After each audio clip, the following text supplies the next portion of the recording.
The Committee on Oversight and Government Reform will come to order, and without objection, the Chair is authorized to declare a recess at any time.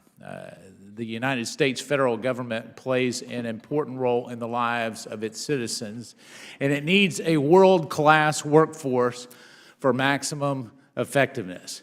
The government must acquire and retain top talent, especially in mission-critical occupations such as cybersecurity experts and economists.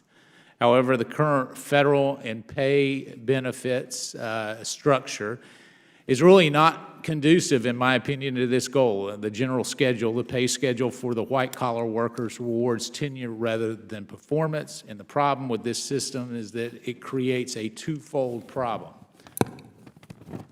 One, taxpayers are stuck paying for overly generous compensation packages in comparison to private sector salaries for a comparable job. And two, the federal government is unable to adequately recruit and compensate top talent in other fields.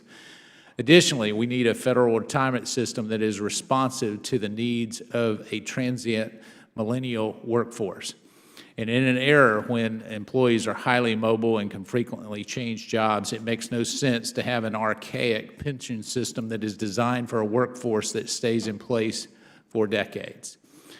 Simply put, the current system is expensive and does not incentivize the best and brightest to join and stay in the federal workforce. According to the Office of Management and Budget, in fiscal year 2015, more than 2 million full-time equivalent non-postal individuals were employed in the executive branch. And the cost to the federal government for these employees was nearly $256 billion in direct compensation and benefits. According to the Congressional Budget Office recently updated private sector compensation comparison report, federal employees earn 17% more in total compensation than a comparable private sector employee. The CBO analysis might not tell the entire story either. Other analysis conducted by the Heritage Foundation, which we'll hear from today, the American Enterprise Institute, additionally, who we'll hear from, found that federal employees are compensated at even greater rates than private sector workers.